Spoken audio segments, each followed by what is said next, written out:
Get down on it. Get down on it. Get down on it. So, what are the first words when that song comes on? Okay, so as you think about that, I am Robert Ferguson. I want to say thank you for being here. As a nutritionist, weight loss expert, ambassador for Stay Healthy, author, a guy who's done 2 clinical trials, evidence-based, clinically proven trials that demonstrates our methodology works. Yeah, baby. Well, this is 8 of 8 when it comes to a series I put together about the scale. And I want to talk about mindset because not everyone will benefit from getting on the scale. Okay, not everyone. This is one of those things where getting on the scale is not ideal for everyone. So I'm going to share something with you that I believe will be very helpful. And I want to encourage you, if you're on YouTube or Facebook, to share, encourage others to embrace a diet-free life. That means you don't like the idea of dieting. You don't like restriction. You don't like avoiding food groups. You don't like all the negatives that come with dieting. And if you're that kind of person, then you and I get along. We are on the same page 100% because I don't like dieting, and that's why the name is Diet Free Life. We're more about freedom and less about restriction and avoidance. Now, let's get to the point. My setup is this. When a person knows something and they don't do what they know, there is a penalty that takes place. And it's a penalty of emotional frustration, right? So, especially in the areas of nutrition and weight loss, you know that exercise is helpful and would be beneficial for you, right? So, so let's say this is knowing, but you're not doing it. Now, when you know something and you don't do it, the bigger that gap is between knowing and doing, the worse you feel about yourself. And if you don't believe this, trust me, it is attacking you. It's interfering with many of your self-concepts. That means how you see yourself in various areas of your life, which negatively impacts your self-esteem. And if your self-esteem is impacted, you can say what you want out loud, but it's an inside job. And that inside job that no one else but you can see is not going very well. Now, I see knowing something and not doing it a lot when it comes to weight loss or improving one's health or getting off medications. You know that it's helpful to eat a certain way, but you don't do what you know, you feel bad. And then misery loves company, right? So you ever find yourself in a situation where you're around a person who is eating extremely healthy and you're not? How does it bother you?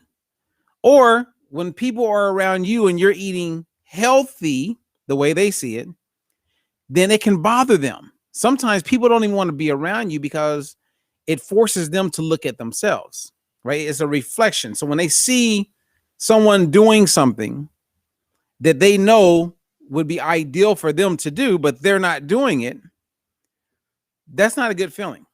People lose relationships over this. Well, when you know, but you don't do, that's a setup for total failure. And this is an example of where coaching comes in. I talk to people all the time, right? And if I'm coaching someone, and let's say they pick up the phone, I'm coaching them on the phone, and I say, hey, how's it going? And the first thing they say is, oh, not going too good. Or when someone walks into my office and they go, man, I didn't have a good week. Imagine I'm not there as a coach. So now they have this internal dialogue taking place with themselves. And they have no way of kind of looking at it in a way to see the value in what they've done and where they are so they can move forward. And that's why coaching is so powerful. I mean, when I did my first infomercial and it sold millions and millions and millions of dollars, and they asked me, what do you feel we're missing, Robert? I said, the only thing we're missing with this program is the same thing we're missing when someone writes a book. The book could be amazing. The program could be amazing. But if there's no interaction, coaching, if you will, how long are they going to keep it up? And in all the studies that I've seen where they got people in under-resourced communities eating healthier and experiencing sustained positive outcomes, there was counseling, coaching as part of the deal. So coaching is very helpful, like over the top helpful. And if a person is on their own, you can still do it. And we see people be successful. I've seen people be successful, but without that accountability and that built-in coaching, it can be tough. And especially when it comes to the scale. The scale, you guys, will mentally keep you in jail. When you step on that scale and it does not give you the number that you want, how are you impacted? And here's my tip for you.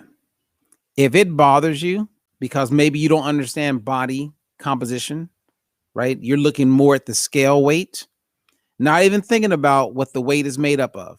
The fact that half of that weight on the scale is water, as far as weight.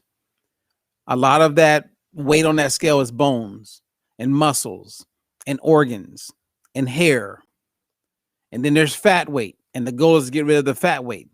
If you're not thoroughly clear on understanding the scale as it pertains to body composition, then I would say, unless you have a coach or you're working with someone, once a month, step on the scale. If your scale doesn't give you your body fat percentage, it only gives you your weight on the scale, once a month, and do everything you possibly can to make it work. In addition to your scale weight, at least do some measurements, right? So do your waist measurement. So if the weight on the scale doesn't change, you can go, all right, let me do a backup, and you can look and see if your waist measurement changes. If your waist measurement goes down, but your weight stays the same or goes up, that is a sign that you're retaining water, which means if you drink more water today or tomorrow and you get back on the scale, you'll see the weight go down. The scale is not your friend if it creates an inner disturbance when you step on it. Now, if you have a friend that you can count on, a coach, a weight loss buddy, someone that can like be there and lift you and support you when the scale is not being your friend, then once a week, get on the scale. Or learn how to understand body composition when you get on the scale. And most people don't. And I understand since the time you were born, you were a baby, they've been putting you on the scale, checking your height, and telling you if you're doing well or not. And we live in a world where people don't get body composition. Most people don't. And most of the ones who say they do don't, because they're fixated on the number on the scale. And the scale will keep you mentally, come on, finish it for me. That's right. It will keep you in jail. The scale is not your friend. It is not your friend. I mean, I'm serious. Like I was talking to someone this morning. Okay. And this person, I just started coaching. They're in our program for women over the age of 40. And I get her numbers. And I heard her 2 days before we did her first checkup that she was a little discouraged and that she was contemplating not going forward. It's not going to work for her. Okay, so 2 days later, she gets on the scale. She does her fasting glucose. She checks her measurements. She does her body fat percentage. The scale weight, and like I was telling her, I said, a lot of people would love this. Her scale weight was down 5 pounds.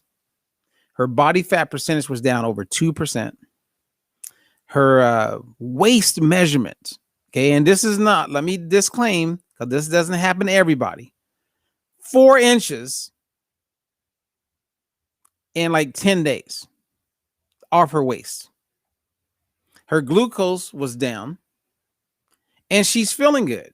So I said, hey, why were you thinking about not doing that? I said, did you step on the scale earlier and it didn't give you the number that you wanted? She goes, no. She went in with a mindset that it's not going to work. She goes in with a mindset of defeat. She's already lost. She's already lost here. Henry Ford once said, if you think you can or you think you can't, you're right. Mindset is 8 out of 8.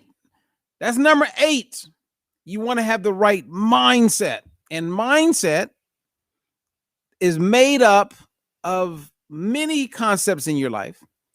Your background, your upbringing, your mindset needs to be set.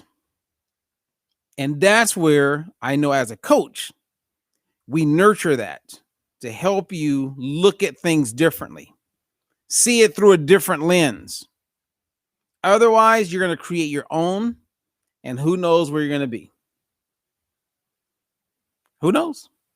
You could be that person that just takes it and runs with it, and maybe it works out.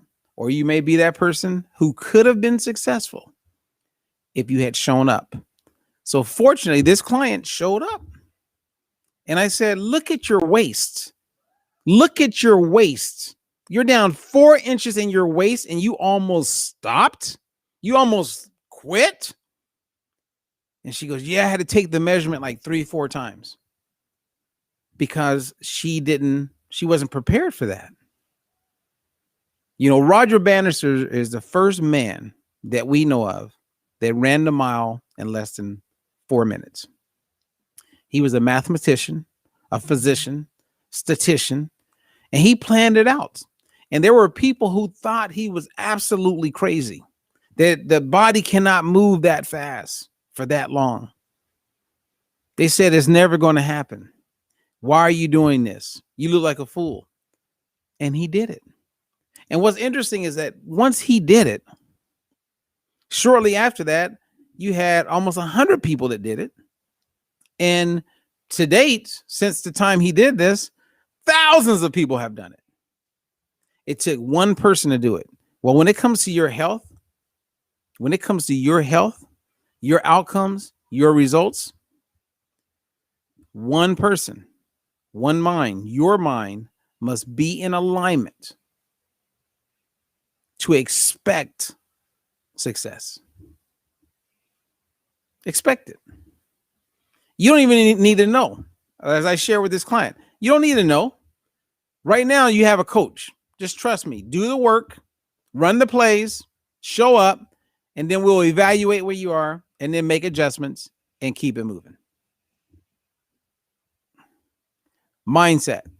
If you don't have the mindset to step on a scale by yourself and no matter what, be able to see the value of whatever number you get, reflect back on what you did during that last week or since you weighed yourself last. If you don't have the mindset to be lifted no matter what, step on the scale once a month. Or you know what? Maybe you don't even care. Don't even step on the scale. Wait till you go for your doctor's appointment. But we all can benefit, okay, from acknowledging where our mind is as far as, is it set and ready or is it fragile? Only you know the answer to that. Okay. Now, if you're working with me and I'm coaching you, then we're stepping on that scale because every week we have a get real moment. And a get real moment is accepting the reality of whatever it is. And if you know me a little bit, I'm like, not a problem. I have not met anyone that we can't help be successful. Never. The only people I've seen not be successful are the ones who give up on themselves. And I wish them all the luck in the world. I want them to be successful. But those are the only people I see that don't make it. I'm more of like a Kobe Bryant mindset, right? Michael Jordan, Wayne Gretzky, that kind of mindset. And you know what? There were players who would have never had that mindset, that winning mindset, unless they joined the team with a Kobe Bryant or a Michael Jordan, because they became one, right? So that's how I see it. When you're working with a team or a group of people, let's say you're working with a group of women who are like motivated to be successful. And if there's a strategic plan in place, then you can motivate each other to stay the course and be successful. You can lift each other. And it doesn't have to appear to be a funeral when you step on the scale and it goes up a pound. The scale is a great tool, but you want to use it in a way that it lifts you and not have you feeling like you're a loser, because you're a winner. All right. So mindset, you guys. Number 8 is the mindset. And you know if it bothers you or not. And if you're on your own and you're checking your weight, once a month is fine. Ideally, you want to get to a place where it's once a week. And don't get on the scale any other day. Don't do it. You're setting yourself up for major failure. Just follow the course. Whatever it is that you're doing, trust in it and do it. The only reason why you would be getting on the scale is that diet mentality is pulling you down. And you have somewhat of a lack of belief that it's going to work. So you're going to step on to see if it's working. And if it's working, you go, okay. You didn't need to do that. You didn't need to do that. Once a week, just stay the course. What's going to happen? What's the worst? What's going to happen? Let's say you step on the scale and your weight goes up 2 pounds, right? And you got 4 more days. Does that motivate you to like work harder? Or will it discourage you? Again, if you're getting on the scale and you feel dejected, discouraged at all, don't get on the scale, but once a month if you're by yourself. If you're working with a coach, go and get on the scale when they want you to get on the scale and just believe in the process. If you're working with me, once a week. And even people, when I'm done working with them and they're off and they're flying away like an eagle, I encourage them once a week. No more than, no less. If you find yourself getting on more than once a week, then reach out to me. Let's reconnect. If you want to go a full month, great. My mom does a full month. She weighs the first day of every month. And that works for her. Because when she was only seeing like a half a pound, 1 pound, that wasn't encouraging her. So to go a full month, and it's really a lifestyle for her, and then step on the scale, if it's down 5 pounds, that feels really good than to see a half a pound or a quarter of a pound or your weight go up. So she knows mentally that works best for her. So again, at the end of the day, when it comes to the scale, use it to where it lifts you and you feel celebrated, and not where you feel dejected and discouraged. All right. I'm Robert Ferguson. Thank you.